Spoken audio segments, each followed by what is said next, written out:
A film is really, truly a communal effort. It's a team. Having Ron as a big brother has been absolutely awesome, even now through adulthood.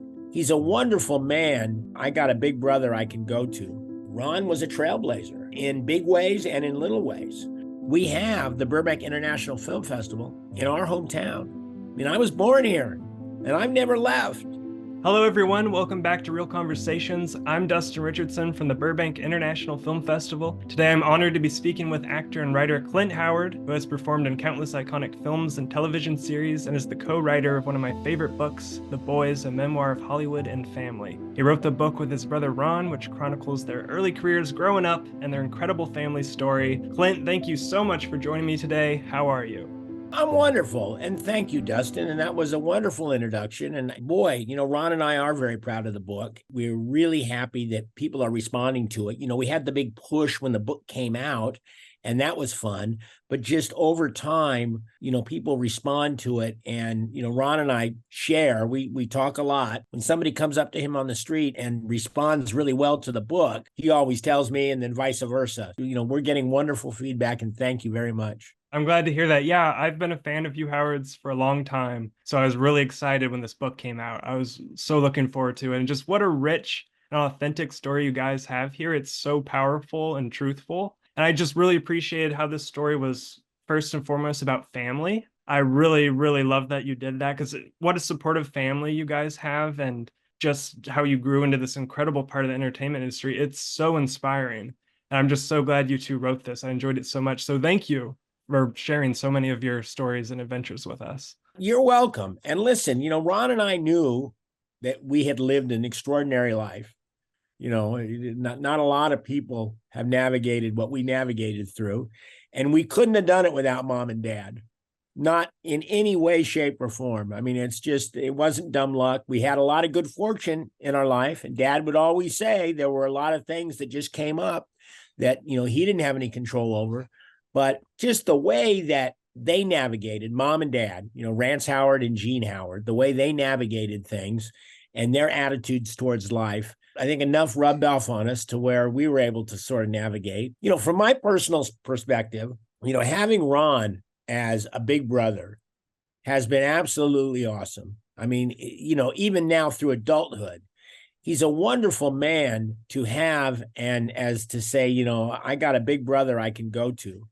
I've got big brother that I can certainly count on to give me solid, not so much advice, although we do, he is my big brother. And every once in a while, he will have a conversation with me and he will say, now I'm going to give you a little unsolicited advice. But I know it comes from a good spot. Ron and Cheryl, Ron's wife, Cheryl, is very dynamic. And that's a huge, interesting story unto itself, which Ron wrote really well in The Boys about Ron meeting Cheryl, his high school sweetheart. They met when they were juniors in high school. And now Ron is past 70 years old. He's 70 years old. So they've known each other. They've been in each other's universe, as they say, for what, 54 years or something like that. It's phenomenal. It really is. I want to note how brilliant I thought the presentation of the book was, how one chapter would be Ron's perspective and story, then one would be yours, and how you not only traded off chapters, but one would pop in on another's chapter and you'd have those little fun, humorous moments or conversations or just share a thought. I loved that. That came about actually when Ron and I were rounding ourselves up to make book proposals. We had to sell it. The idea of us writing a book was great, but finally we had to walk it out there to the publishers. And they're going to want to ask, well, what is it? Well, it's his perspective and it's my perspective. Two very unique perspectives. Listen, Ron, in many ways, I so admire him. He was the first one.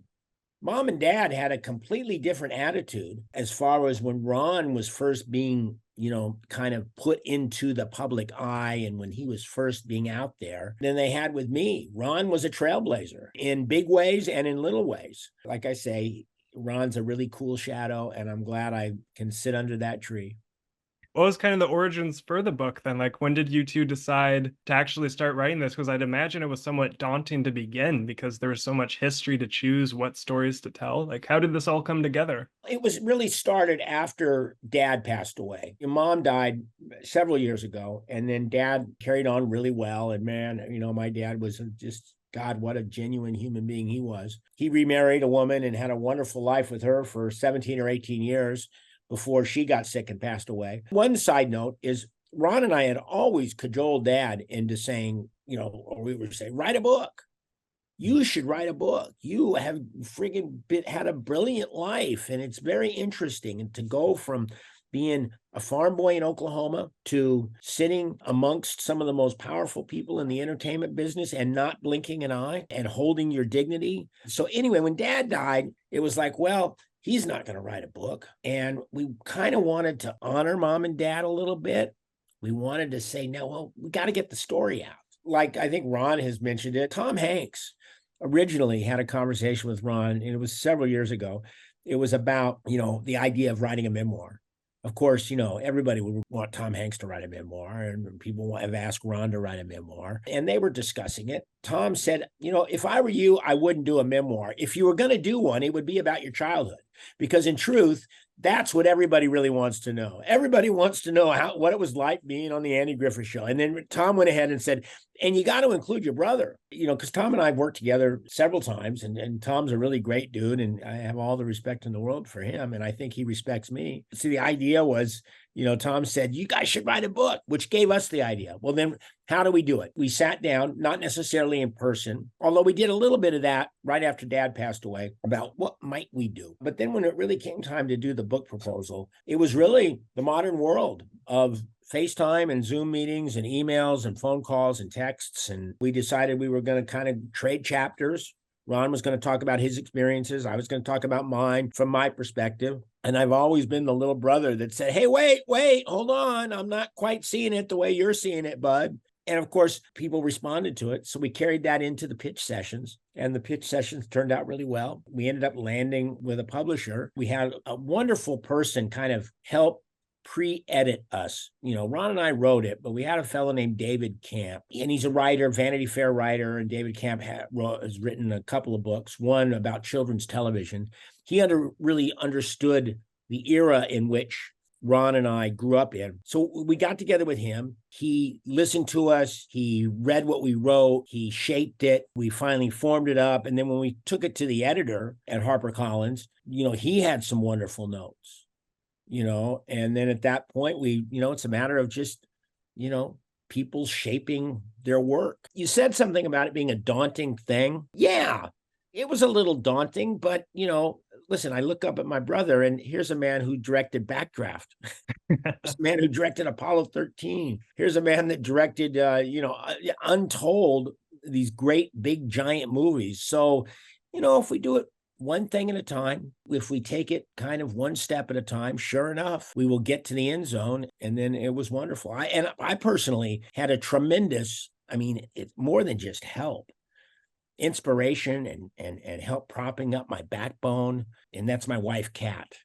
When the idea of the book came about, I don't believe we actually were married. Kat and I were married when the idea of the book came about. But as we fell in love and then got married and set up our household, this book thing was certainly, something that I was doing, and right in the middle of COVID. And Kat helped keep me sane. She gave me inspiration. She, read what we wrote and responded, and she is not afraid of responding. She was a fabulous, fabulous help. And then I'll give you a little side thing, because we're talking about family now.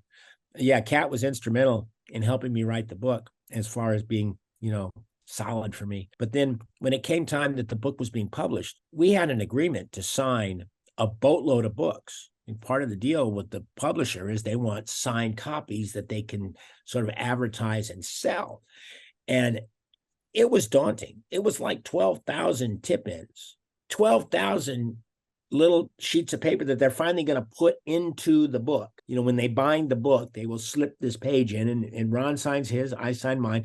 And what showed up to our house one day was, I don't know, about a dozen boxes of friggin' this paper and some pens. And, we had 2 weeks to do it. So here I go. I'm starting to sign, and I enlist our daughter, Rafi. At the time, she was probably 12 years old. Yeah.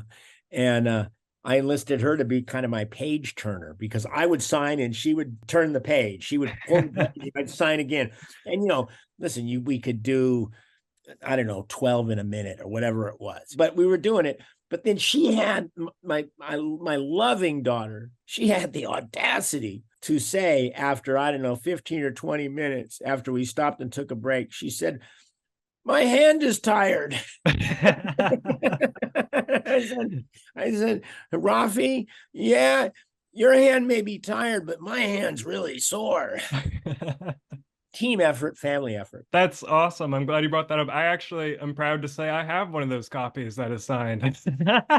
So thank you. You're welcome. Now, you don't happen to have one that's signed like Clint Balok Howard, do you? You got just a straight Clint Howard signature? Yeah, straight Clint Howard. Okay, because after a while, signing your name over and over and over and over and over gets tedious. Tedious is not the word. It's just, your mind is playing tricks. Just to keep myself thinking in the levity of it all, about every 100 signatures, I would like Clint Mark Wedlow Howard, which was my name in Gentle Ben, or Clint Balok Howard, or, I would Clint Tranya Howard, or whatever I ended up writing. And I would sign first, and then the boxes would get shipped to Ron, and then he would sign them. And, he had some good sport with me when he started seeing some of my, exotic signatures. And then I asked him, I go, well, are you going to do it? You going to do a few that says Opie, And he said, no.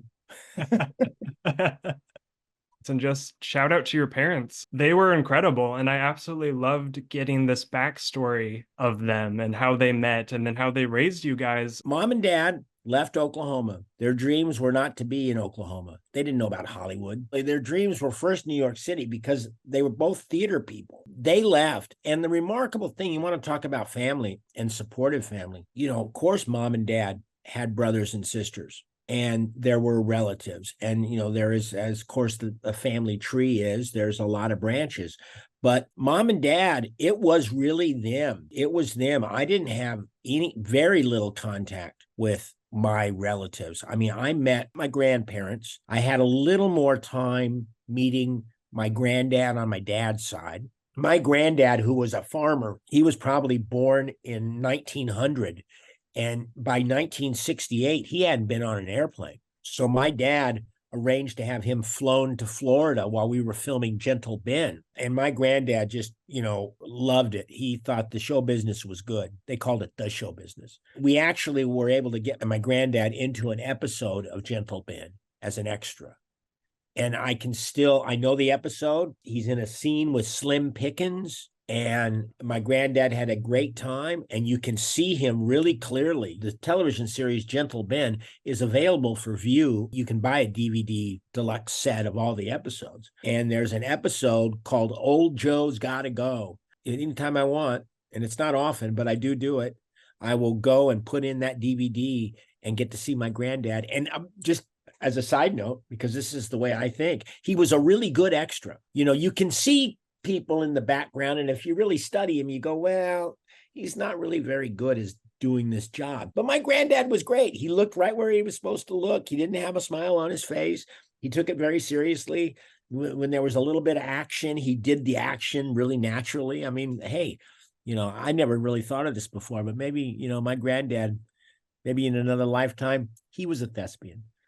Maybe. Yeah, I absolutely love that book. And it's amazing how it just showcases all these different generations. There's also the love and support like you got from your parents. You've continued this with your families. It's just amazing. The Howards are incredible. Thank you. And I work at it. And I just want to say it's something I really need to practice. I need to practice, being a good family member. And I need to, practice being a good member of the community, which, hey, it's one thing about the Burbank International Film Festival.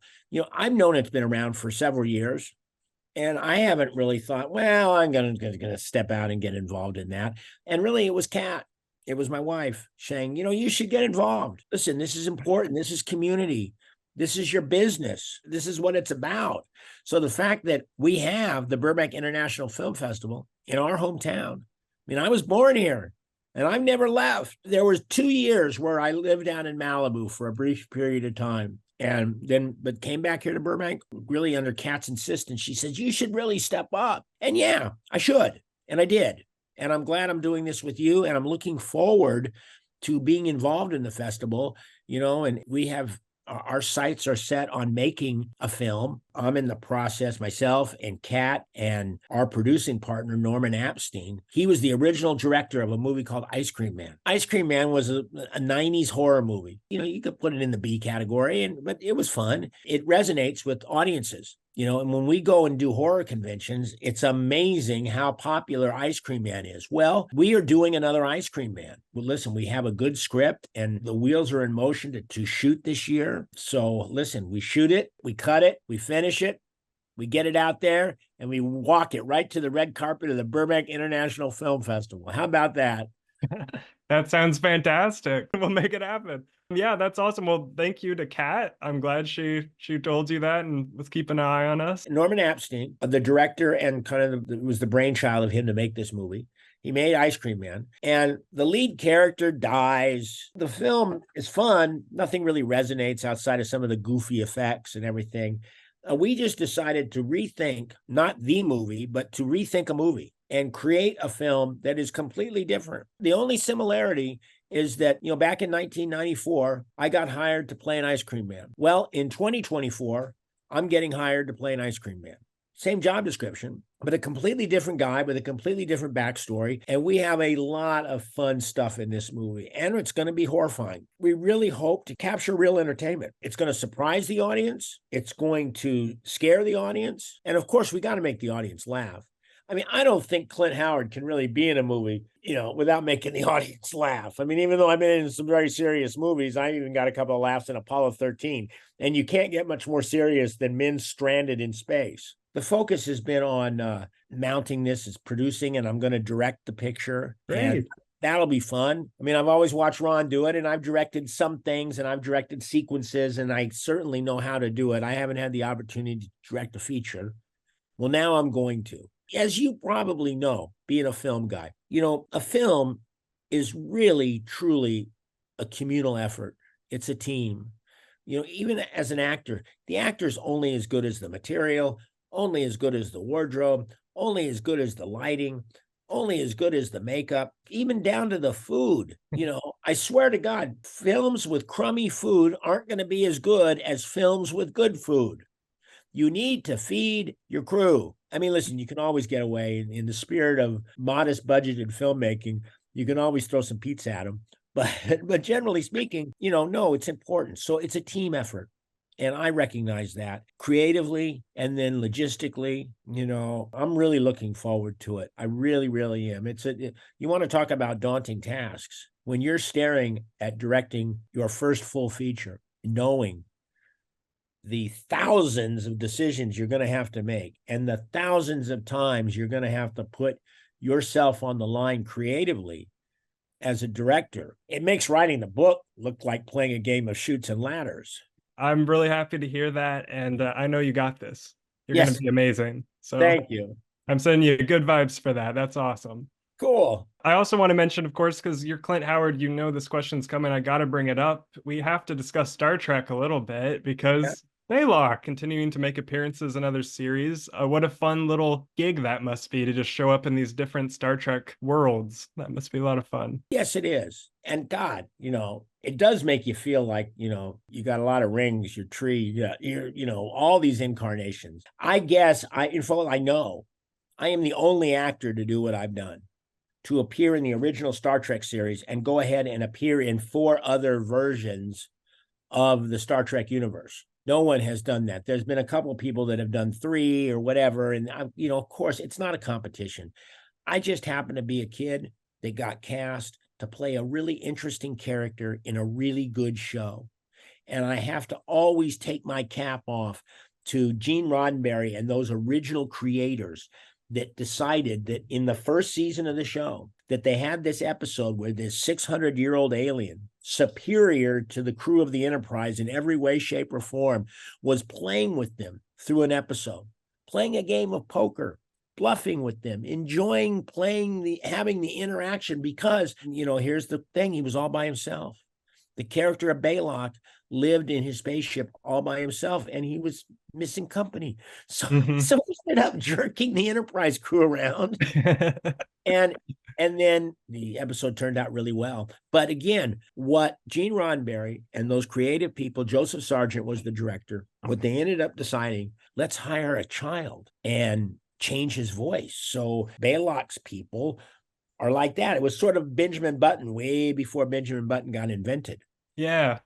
And it was really cool. They told me they were going to put my voice through a synthesizer. I learned the dialogue with my dad, and we went down and did it. It was just one day of work. And I was thinking that I was going to hear my full voice be kind of electronically dubbed. As it turns out, they hired an actor to revoice me. And of course, that teamwork worked out really well, because the voice, the inflection that he gave to the character of Balok was really valuable. It was really, really valuable. Then Balok was just the start of it. I played a human in Deep Space Nine, a character named Grady in Deep Space Nine. And then I played a Ferengi in Enterprise, and that was fun. And then I was in Discovery, and then I was in Strange New Worlds. Yes, that was awesome. I loved that episode.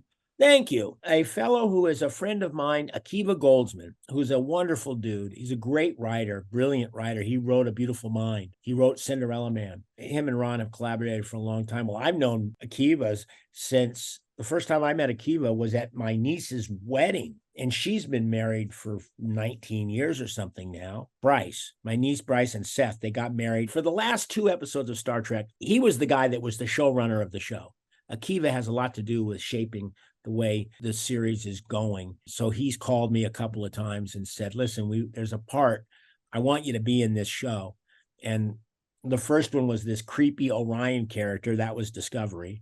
And then the second one was the commanding officer of a MASH unit. I had a great time. I had a great time doing it.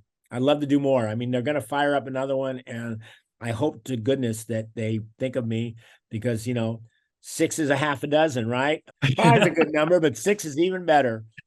Yeah, I hope so. That'd be great. Yeah, we all love seeing you when you show up. I was so excited that episode. I actually shouted it out. I was like, hey, it's Clint Howard. He's back. Oh, cool. Well, good. And please, that's wonderful. And, I didn't always have such a great feeling about Star Trek.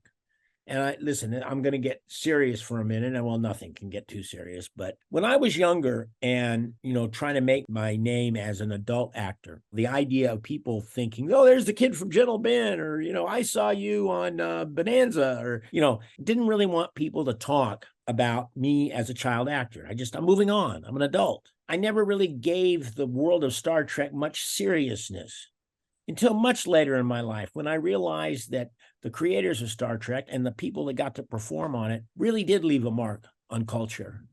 And we really were able to entertain people. And I've been lucky enough to be able to entertain generations, not just one, maybe not even just 2. I don't know how long it lasts, but I've been in the business for over 60 years. But I do have a story about the Star Trek and me kind of rebelling against the fact I was in it. When I was about 16 years old, I got an opportunity to audition for Star Wars in the role of Luke Skywalker. Wow. Now, my brother had worked with George Lucas on American Graffiti. They knew me. This is way before there were videotapes. There was, long before self-tape. When they wanted to see an actor, they had to have a casting session. So I got a call that they wanted to see me on the 20th Century Fox lot. And I went down there. I saw the sides. And to be perfectly honest, I wasn't sure how they were seeing me as Luke Skywalker. But listen, I'm as an actor, and I wanted to get a job. I wanted to get an adult job. So the waiting area was outside, and I saw Mark Hamill. It's easy to say that now, but I really did see Mark Hamill, because we used to kind of compete for the same acting jobs. He started as a young junior actor. I don't want to say a child actor, but he was young when he started, and we were competing. I saw him, and then it's my turn to walk into the room. I was nervous, right? Because I wanted to get this job. And I walked into the room, and the first thing I saw here to my left was Francis Ford Coppola. And he had already made Godfather. He had made a movie called The Conversation, which I thought was really brilliant. And I just was in awe of him. I've got to be in his presence a few times in my life, and he is larger than life. So I'm walking in the room. I see him. I get kind of more nervous.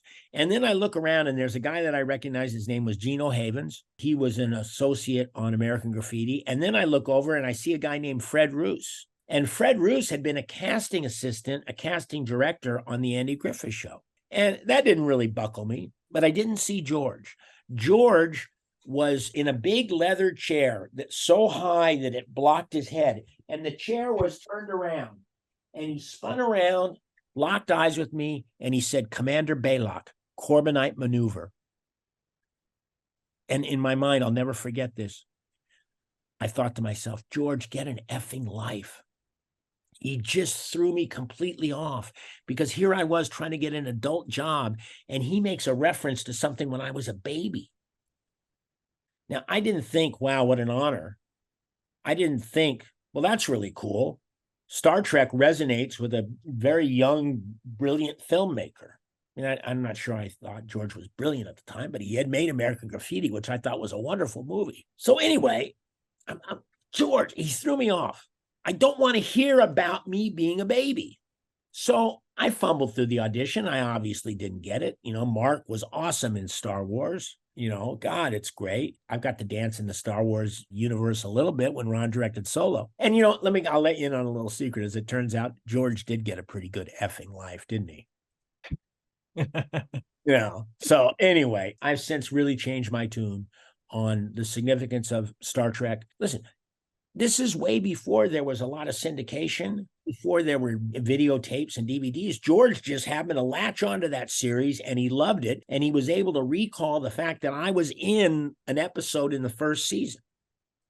Blows me away. Yeah, that's amazing. Well, thank you for sharing that. That's fascinating. And how cool that you've been in Star Wars and Star Trek. That's pretty cool. Yeah, the Star Wars experience was fun for two reasons. One, as an actor, it's good. Good residuals, good project, something I'm proud of. But you know what I'm more proud of? That they chose my brother to be at the tip of that spear. And I remember my brother when he was 16 years old, and nobody gave a good goddamn that he wanted to be a director. And so I remember when Ron was starting out, and now they throw him the keys to a frigging spaceship. Yes. And he was doing it beautifully. He handled that experience. He wasn't the original director. They replaced the two fellows that had directed for 75 days or whatever it was. Kathleen Kennedy and the rest of the creative people said, well, we need to send this movie in another direction. And they reached out to my brother, real quick negotiations. And, in a short period of time, they hired my brother to come in and reshoot and finish the rest of Solo, which he certainly agreed to. One reason why he agreed to it, and he told me this, is, normally pre-production on a movie like that is a year. He had like 7 days. He started shooting 7 days after he signed the contract. Wow. Yeah. No, but that was pretty amazing. But here's a little Howard side note that I'm proud of too. Ron and George Lucas had remained close friends. Ron always thought that George was kind of a mentor and gave him a real push to be a film director. Once the negotiations were complete and Ron was set to do Star Wars, he called George and he said, George, I just want to let you know that, I'm going to take over directing Solo. And what George said was, well, I told them to hire you in the first place. That's awesome. Yes. How wonderful.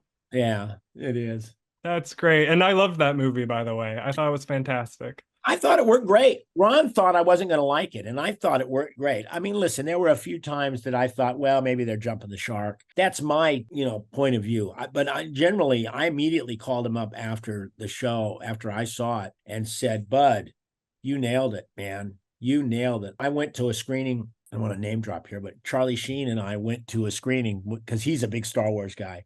And he got tickets to go to like the 9 a.m. show that Saturday. So I went to see the movie at the premiere, and then I went to see the movie with Charlie. Charlie called Ron and said, God, this is the best one. This is like the best one since the second one. I guess everybody's got their opinion of which Star Wars is the best. But again, I was so proud. Not only did they choose my brother, but that he frigging held up really well. And you know how you can tell? The crew loved him. Ron gets into the foxhole with these people making a film, and he knows it's a team effort. I can't imagine there's anybody in the world that could say a bad thing about my brother if they worked on a film crew with him.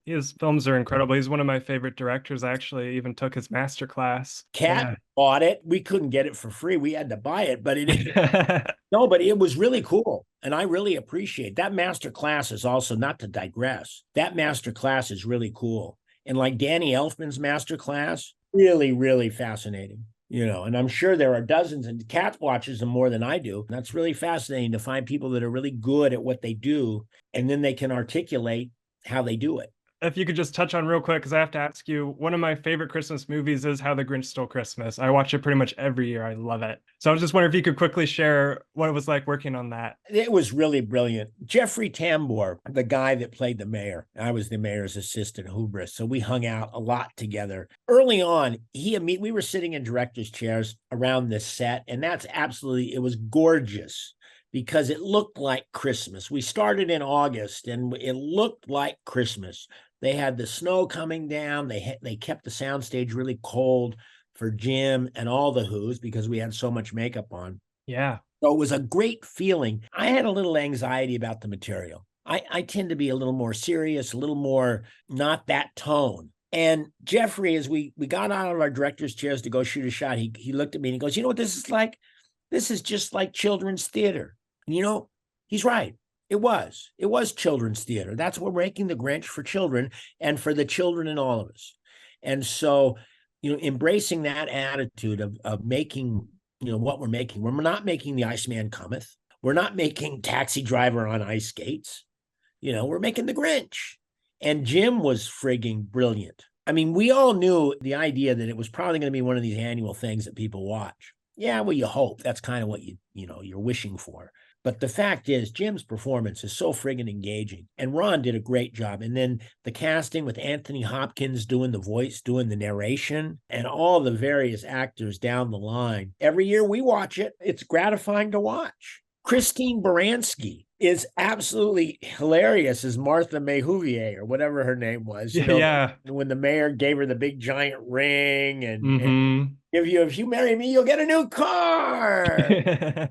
And then finally her heart is with the Grinch and that whole, it was just, you're right. Thank you for bringing that up. Listen, the Grinch, Apollo 13, there's an unsung movie that Ron made called Frost Nixon.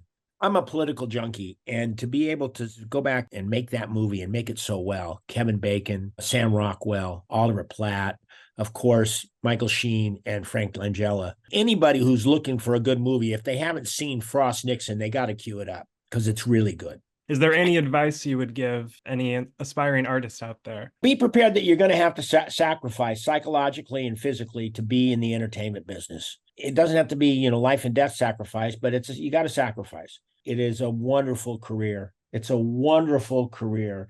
It's got its ups and downs. You got to be prepared for some unemployment. You got to be prepared for some highs and some lows. But it is so gratifying because you ultimately get to do what you want to do and you get to express yourself. So I would tell people, go for it. Put yourself on a 10-year plan. If you really have a dream to be in the entertainment business, you got to give yourself a decade. Now, after a decade of kicking the bushes, if it ain't happening, then maybe you got to rethink it. But don't put yourself on a 3-year plan. I was riding on an airplane with a young woman one time, and she actually said she was going to give herself 6 months. Ma'am, that's not enough. Even with 2 years, you're barely going to learn how to network in 2 years. You're barely going to get any traction. So give yourself some time and go for it. As my dad used to say, kick it in the ass. Perfect way to end our conversation, Clint. Thank you so much for chatting with me. I really appreciate your time. Love the book. Love your work. You Howards rock. Best wishes on everything. And I can't wait to see you at the festival this year. Live long and prosper. All right, there you go. We'll be there. Awesome. Thank you for watching the Burbank International Film Festival's Real Conversations. If you enjoyed this episode, please hit that like button and subscribe to our channel. We are the media capital of the world, and our festival has a lot to offer, so stick around to see more episodes and other festival content.